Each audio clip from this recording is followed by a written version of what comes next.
I think it was a Russian Orthodox priest that told an elderly lady that came in very frustrating that she just couldn't connect with God. She was having this horrible, she'd been praying. So he looked at her and said, "Don't you knit?" And she said, "Well, yes, but what has that got to do with God?" And he said, "I want you to go, and for the next month, I don't want you to think about God. I just want you to sit in your chair, and I want you to knit." She came back a month later totally elated, because in the solitude and quiet, without focusing on her concept, she had realized the loving spirit and presence of God within. And I love that story, because I think that's what we experience.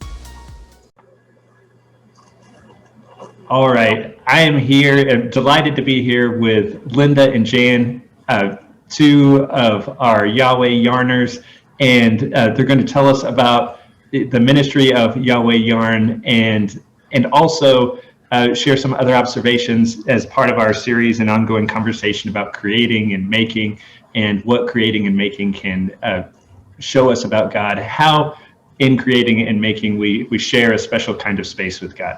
So Linda and Jan, thank you both for sitting down for this conversation. It's a pleasure. I'm always happy to talk about Yahweh Yarn. Just a little history. This ministry began in 2004. And it was, the foundation for us was a women's retreat that Sheila Clark and I attended at the Church of Transfiguration, in which we learned about prayer shawls. And very quickly we came back, and Linda looked at me and said, "We must do this." I said, "Okay." And basically it was born. Gosh, we've been doing this more than 10 years. And the reason that we wanted to do it is because it's several of us were interested in knitting. We hadn't been knitting for many years perhaps, but we wanted to go ahead and get together and just try it. So we did this, and we found that it was a wonderful way to reach out to people in a tangible way, to let people know that they were being loved. What have been some moments of evolution for you along the way since 2004? Was it a no-brainer to knit for joyous occasions as well as sorrowful ones, or did someone come to the group and say, "Hey, do you think we could do this?" How did that unfold? It really happened with Linda teaching her daughter how to knit. When she came to the conclusion that having someone learn to knit and make a prayer shawl or a prayer blanket was rather extensive. So we came up with the prayer scarf. We would make prayer scarves that we would give high school graduates. And at one time we also gave them to retiring vestry members. So that was something that evolved. And then we came up with the need or the thought about baptismal blankets that are made, that are then blessed at the time of baptism with the water that Father Keith or you use. Linda's holding up one right now that hasn't been taken yet. Recently, and I'll let Linda talk about this, she had a wonderful idea that she pursued in COVID pandemic stage with her hat idea. Sorry, I don't have any hats to show you because they've all gone down to the Austin Street shelter. But they're just caps, and they're very popular among young people as well as older people, and they're very nice and warm in the wintertime. And that's also an item that kind of grew out of leftovers. And Jan was talking about the baptismal prayer shawl here. The reason we actually started this is because somebody donated a lot of yarn in this color. It's an off-white color. And we had this tremendous amount of yarn, and we were thinking, what in the world can we do with this? And then somehow, in one of our books, we came across a baptismal shawl idea. And as Jan has said, this has just been a wonderful way to use this yarn that was donated and not to waste anything. That's one of my themes that I have with everything. I don't like to waste food. I don't like to waste yarn. I don't like to waste anything.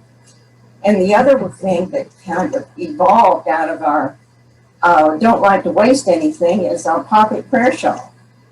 These little things have gone all over the world, by the way. I came across a poem during that time frame, and I would like to read it to you. It's not very long. I'd love that. This is called Rosh Hashanah Morning. The gold chain I wore every day for 12 years since my grandparents gave it to me broke exactly 1 week after 2 planes collided into the World Trade Center. Broke exactly 2 weeks after my grandfather died. I could hear it crying out. I can't take much more of this, as it fell to my bathroom floor. I took it to the jeweler to be repaired. Left with my neck feeling naked, my soul feeling tired. That afternoon, at the end of the services, the rabbi told a story about Perlman playing a magnificent concerto on a violin with 1 string broken. You've probably heard this before. Sometimes the task of the artist, Perlman said to a reporter afterward, is to make music out of what is left. I love that poem, Linda, and I love your demeanor, the Yahweh Yarn's demeanor of sort of looking at what you have and wondering what the possibility is. And it strikes me as so a fun tension with knitting, and y'all have been gracious and allow me to be an honorary member of Yahweh Yarn, that we come in, and knitting is very meticulous. You have to count, and I can't remember how many times I've had to count and like, did I cast on 116 like I'm supposed to, or is that 130? I'm just gonna have to count them all again. It's super meticulous. It's very orderly. But you're also naming and claiming this wonderfully open spot that reminds me kind of like improvisation, where you're handed givens, and then it's like, what will you do with them? And allowing the Spirit to inspire you and to move you in that process, I think is really beautiful. It's very satisfying. It's one of the things that your question about paint drying. Oh, right. And the role of patience in our creative work and in our art. Yes. I've been thinking a lot about that question, and you can't force knitting. And you can become quicker at knitting or crocheting, and it's amazing. People who crochet are superhuman, as far as I'm concerned. I can't crochet very well at all, but you can't force it, and you are going to make a mistake, and you have to make that decision. Are you going to go back? You're going to unknit, or are you going to pull it out, or are you just going to go ahead and let it include it? I think there is an Indian tribe that does tapestries, and they always have a mistake left in their work. And that sometimes when I make a mistake like that in my knitting, I will say, well, that's just my signature. Now, I want to follow up on something that both of y'all have mentioned a little bit. You're making shawls and pockets and other things that meet people in their lives. So, and sometimes I'm imagining you make it and then you learn about something and you give it to a person. Sometimes you probably make it with a person in mind already. So their life exists and you are sharing your gift into their life. You are inviting that person's life into your knitting too. In terms of the prayerful intention. I'm curious if y'all could say more about what that's like for you. We do both, of course. We sometimes make an item. We have in mind perhaps a baby who's going to be born in a few months, and so someone will make a baby blanket for that particular child. But most of the things that I make are not for anybody in particular, and I kind of like that because what I'm doing is I'm making something. It gives me pleasure to do so, but it's also kind of a mystery. I believe God is in the entire process, and when I pick out yarn or I start a project, I don't know exactly who is going to receive it, but I know and have confidence that God does. And it's that giving of self to believe in, knowing that whatever I'm doing has a greater purpose than what I even think of sitting there doing the pattern and knitting and praying. And it is joyful when at times you find someone has received an item from you and are just overjoyed. It's trusting that journey. And I'm not saying we haven't done it perfectly all the time, but we have endeavored, I think, to follow that calling. What are some of the best and most challenging aspects of creating a thing? Well, it gives you pleasure, I think, to know that you can take a skein of yarn and, or a ball of yarn like this, and you can actually make something useful out of it. Plus the fact that it may give pleasure either to you, your family, or somebody that you know. It's very satisfying. When you ask that question, I keep thinking back to Makoto Fujimoto's kintsugi, the whole term of taking something new out of something old. We have a very talented member of our parish, Kenneth Price, who is gifted in so many different ways. And I guess it was about 6 months ago, because he's in a book club with us, he was telling the story of how he had crocheted this sweater years ago and he never liked it. So he tore the whole thing out and he was crocheting his sweater again. And in fact, next month he's going to wear it for us. But he talks about how much he loves that sweater because it's exactly what he wants and it fits him the way he wants it. And it goes into that recycling something new out of something old. Whatever the original intent of the person that began the project, if we finished it and were able to give it away, it had that regenerative power of healing, hopefully. You just don't know when and it becomes impossible to declare when the creative process for a piece is over. Like, right? Yes. Basically, we're the users of renewal. Everything that God created, he created first for us to use for the benefit of mankind and humanity, as well as the planet. And that, I think, is partly of what we're doing. And what a gift that, Linda, when you were talking about the joy you get in the creative act, the knitting, what a gift that sharing a thing that gives us joy can be a source of joy for others. That's right. And when you think about it, going along with what Jane was talking about, God created the world and he's, as far as I'm concerned, he continues to create, but it's almost like we're in partnership with him at times. And that's what our knitting means to me. And I think we encourage each other to venture out. My hesitancy is always trying something new that I'm particularly a new stitch that I'm not familiar with. And I read it in a book and I say, good grief, what does this mean? So I'll put the pattern away. And then when we've been able to come into group, Maddie or Linda or somebody else has made this beautiful item and I find out it's made primarily with this one stitch. So there's somebody there that then makes it more manageable because I'm more of a view person than a written word person. So there are opportunities for growth and development in all items of knitting.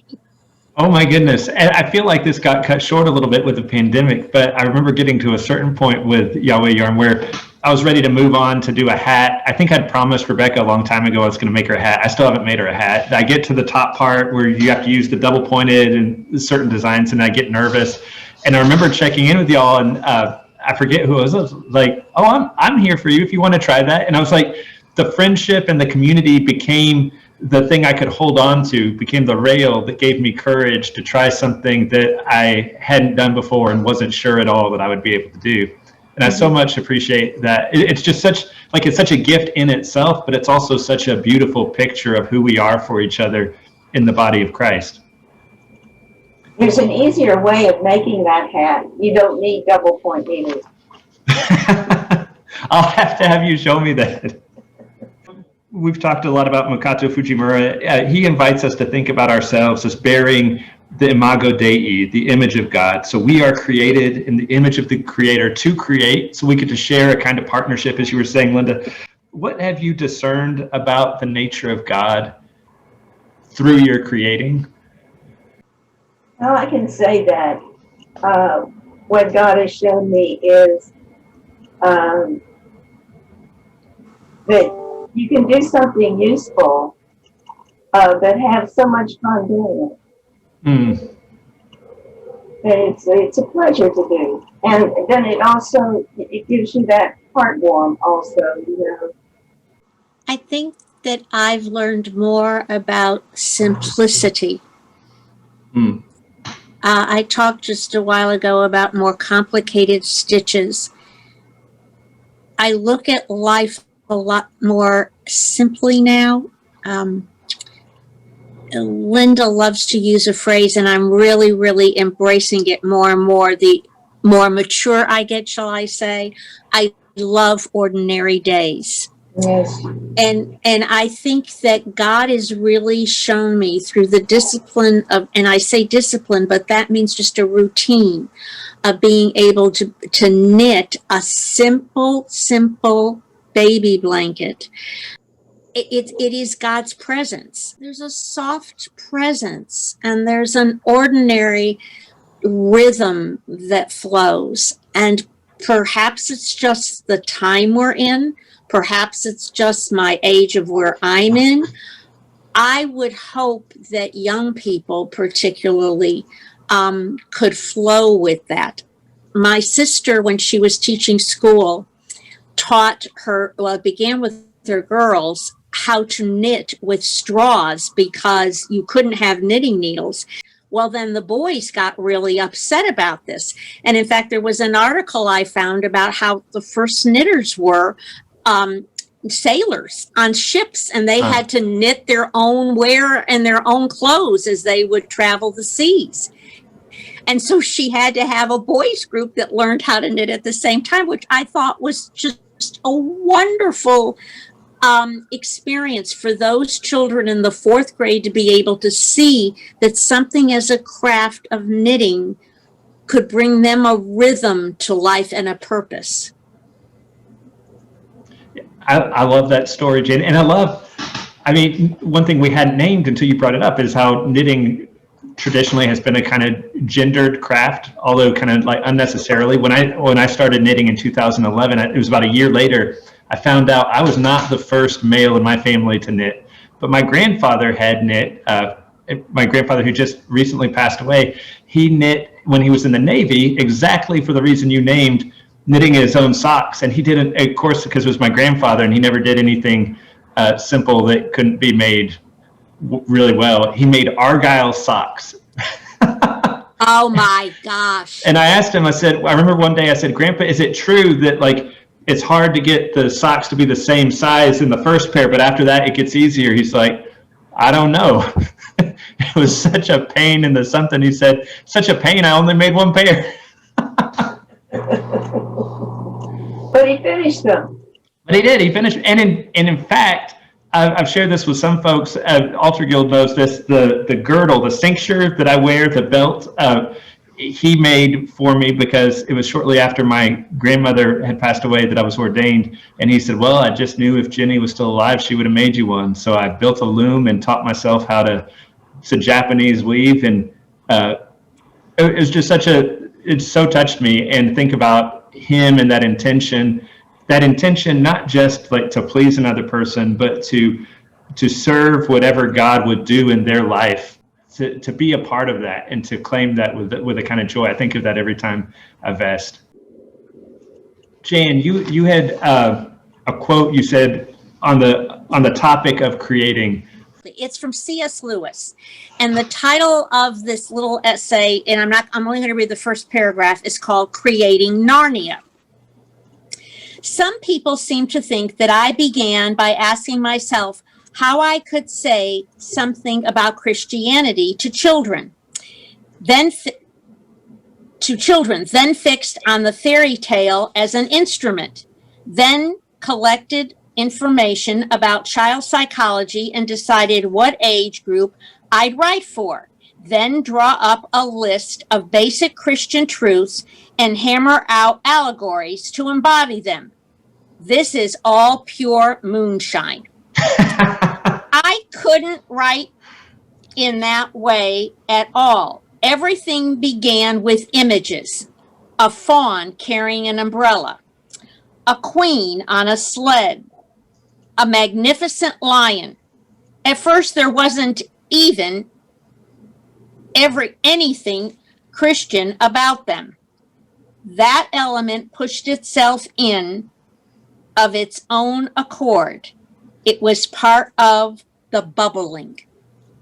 And I love that last word, bubbling. It's part of the creative process. So much of the time we think of making as an extension of our brains. Like we start with our brains, we get the perfect, and then we finally like express it with our bodies. But recent science and just our lived experience suggests that's not the case. It's the whole, and we could do a whole other conversation, Jan, on like the labyrinth and knowing the wisdom that God puts in our bodies and trusting that enough to like get it out in the open space where things can bubble up. And connecting to what Kirk said, there's that paradox of like to share your art, whether painted or knitted, is a very vulnerable thing because you're sharing a piece of yourself, but you're also sharing something that has been a surprise to you. So just because you made it doesn't mean you controlled it. There was room for bubbling up and humility stitches and all the rest along the way. Well, there's another quote I shared with you earlier that I'll share by George MacDonald because it reminded me and it took me back to what Kurt had said last week about everything was created by God first. And what he writes is, the imagination of man is made in the image of the imagination of God. Everything of man must have been of God first. Mm.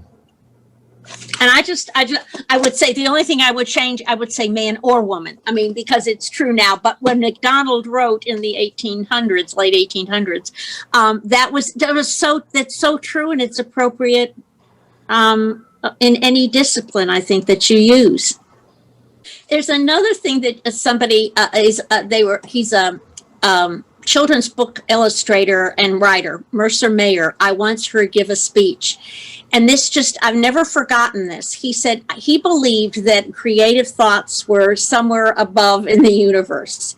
And you might get a creative thought, but you would know that you weren't the one to write the story or to draw the illustration. And Gerald McDermott, who's an award-winning children's Caldecott winner, Mercer once got a creative idea and passed it on to him because they were the best of friends. And the item that came forth was an award-winning book. And I've never forgotten that. Sometimes when something comes to strike, when you share it to somebody else and they can take it to where it either needs to manifest or it needs to be to me, that's also part of the God process. A tremendous generosity of spirit and leaning into that abundance that Makato talks about. There will be enough. Well, Jan and Linda, thank you both. This has been delightful. I so appreciate y'all's making the time, and even more your friendship in the body of Christ at Holy Trinity. Thank you. It's a pleasure. Thank you. Bless you.